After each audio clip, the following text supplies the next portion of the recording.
What's up guys, Goose the Gigs here, and today we are playing some FIFA 13 gameplay, playing as Arsenal versus Manchester City. Now, today, depending on what time you watch this video, we went through a couple of the teams, had a look at some player ratings, and all of the malarkey like that. Today, I'm showing you the full game of Arsenal versus Manchester City, and it's only 3 minutes and a half. So yeah, it should be quite interesting. I hope you enjoy this video. The gameplay is quite boring, I must admit, because I didn't score too many goals or things like that, but you get a gist of what it'll be like to watch and view the game. Here you can see before the pre-games, you have these skill games now, which we spoke a little bit about before. I'll be putting a lot of videos up of these, I would probably imagine. This one's a crossing one, as you can see I failed at crossing, so I'll skip this before I get to the Welcome everybody, I'm Martin Tyler, and this is the Etihad Stadium. Will he eventually be good enough? Hopefully I'll talk to you on the other side. So here we go then, I am Arsenal, playing on semi-pro, just so I can get a feel of this game. See the movement of this player, see the attacking intelligence playing its part. Now earlier on I already seen there that these runs the players are making seem to be working much more effectively than in FIFA 12, where before you just pressed, LB to call, prepared to make a run, they just run in a straight line with their finger literally pointing towards someone, like Forrest Gump in the stands or something, sprinting towards him. That's a lovely piece of skill. But now they actually time their runs better, they move better, everything like that, which you'd expect an attacker to do, try and stay on side more, things like that. You'll see like a couple of times in this clip the runs, like a run there which was made by Podolski calling for the ball, which eventually led to me scoring a sweaty goal with Javinha.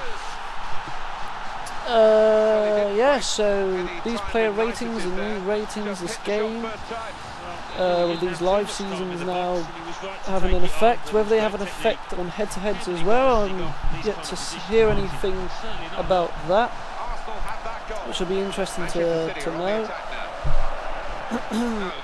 Yeah, so Podolski's gone up by +3 in the demo after scoring a goal against Liverpool, but it's his only goal this season. So that makes me wonder, Tevez scoring 3 and 3's gone up by +3, but Van Persie scoring a hat-trick in one game to win United the game against Southampton 3-2. Is he going to go up by +4, 5? We'll have to see what his stats are now. I've paused this here and gone into instant replay because I'm not sure what Giroud does here. It seems to be a little flick over nothing, to be honest. A little flick like that. Whether that's something you can do, because I didn't actually mean to do it, whether I flip my right stick or something like that. Whether that's a little chip move over the key or over a defender, I'm not sure what, or whether it's just a little glitch which has happened during this game. I thought I'd just mention or show that clip in this video whilst I was playing this game. So yeah, we've been speaking about attacking intelligence. What about the defending then? Hopefully the defending are going to counteract some of these runs. Obviously FIFA 11 you could just sprint past players with ease, which was very easy to do. FIFA 12 they knuckled down on that and defending became a lot more better. The defence was a lot more stronger, and I found it quite difficult to break the defence down at times. So with this new attacking, hopefully the defence is still the same as FIFA 12, and they are still hard to break down, but you can actually still attack and score quite a few goals a game like you could in FIFA 11. That would be nice.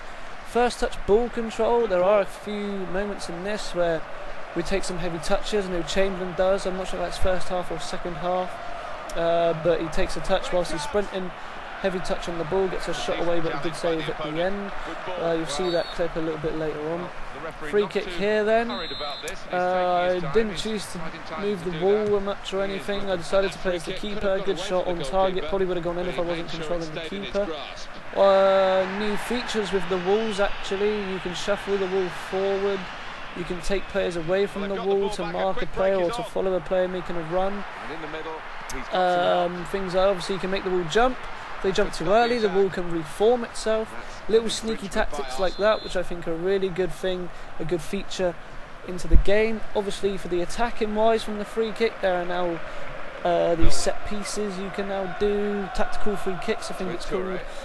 We can lay off to players, you can make runs off the ball from free kicks, you can dummy the free kicks, all things like that, which I'm really interested in knowing how to do. That should be good fun indeed.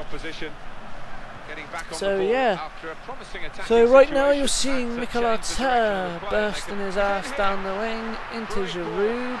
Should have scored, should have just passed it across, trying to do something fancy, and it just really didn't pay off. And then I started X-bashing here, and it all went a bit tits up in the end because the ball went out of play.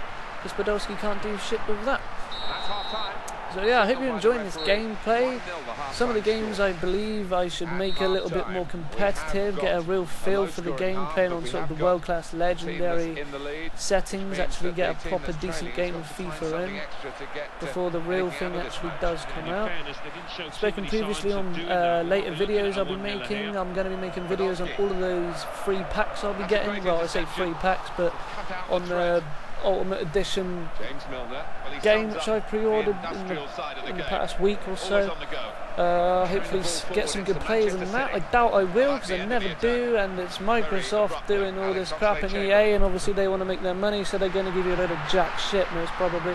Never achieved a Messi or Ronaldo in my life for a pack, but we'll never know. So that was Chamberlain there, good chance, hitting the crossbar. Very unlucky, and then a shot coming in there from Son, but a good save by Joe Hart. The keepers in this game, I'm not sure what they're like. I haven't really had any decent shots or anything to see if their ratings are actually realistic. That was the Chamberlain heavy touch there you saw. The ball bubbled up before he shut the ball on the volley. Yeah, going back to the goalkeepers, I thought that Cech and Joe Hart were very much overrated in the past FIFA game. The ratings have stayed the same. I do believe though that Joe Hart should be at least an 86, 87 after a brilliant performance by him last season. And the likes of Casillas, he's now dropped down to 89 instead of 91, I believe he was. I found it really easy to score past Casillas, obviously because he's really short.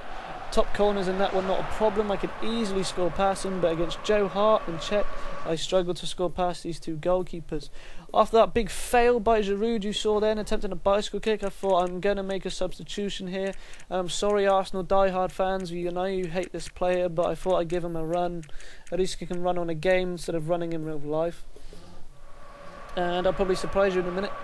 New addition here then, new visual features. On the sideline there, the fourth official holding up the ball for transfers. I haven't seen that in FIFA 12 at all, so another good thing to make the game more realistic. Company there of a horrific touch. Shamak punishes, and Shamak actually manages to score a goal, which is it's truly unbelievable.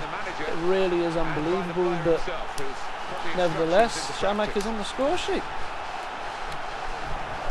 Yeah, so going back to that touchline, players warming up on the side of the pitch, substitutes there, getting warm.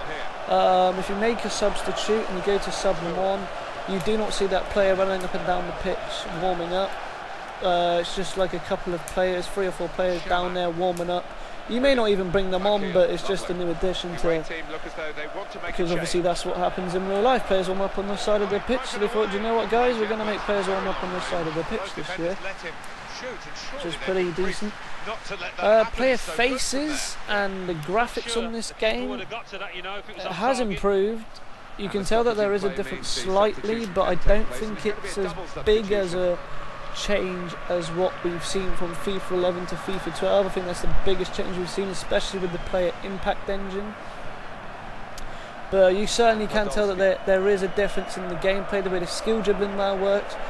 Like the big burst of pace you used to get, it has quietened down a bit, so you're not at full speed immediately after you burst out of that. But it's this burst of speed is still there, it's just not as forceful and it's not as quick off the blocks. Now, they have updated the player impact engine. Obviously it was the first time we saw the impact engine in FIFA 12, where your players get tackled, you get a tap on the ankle and you're going to do about 17 somersaults in the air. What I don't get though is why they don't update the game throughout the year and try to fix and solve these problems to make the game better for their customers, instead of waiting for a new game to come out. Obviously they're going to want to make money off of a new game, but this was happening right at the start of the game and still hasn't been resolved in my eyes. But for this one, the second edition of Player Impact Zone, I think it has improved greatly.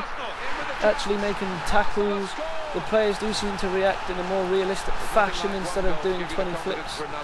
Now they actually seem to fall over the ball a lot like they do in real life, which is great.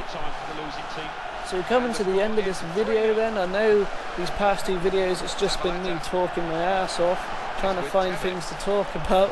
But when the game does come out, we'll be looking at these new options, because obviously most of them are blanked. We'll look at Be a Pro modes. You've got Be a Pro Goalkeeper, Be a Pro Player, all these different tournaments we've got now. See what else we can do. Have a look at these Game of the Weeks. There's a new thing at the bottom of the match day called View Form. I'll have to see what that is. Maybe the form of the teams. That'll be a good thing. New thing I found then, at the end of the games, obviously you have the player ratings here of their stats, passes, things like that. There's something here called player performance, where you can pinpoint an individual player. It breaks it down in further detail of their game. So Javinho was my man of the match, or the man of the match, with a 9.8. You can see their passes, how many were completed short, medium and long, what his pass percentage was, his shooting percentage, tackling, all these now different areas to have a look at your players and performance. So Company here had a terrible game with a rating of 4.6. You can look at his stats there, and it judges his performance and his stats, and which is why he got such a shocking performance, because he hardly did anything in the game apart from conceding a goal with a horrific first touch.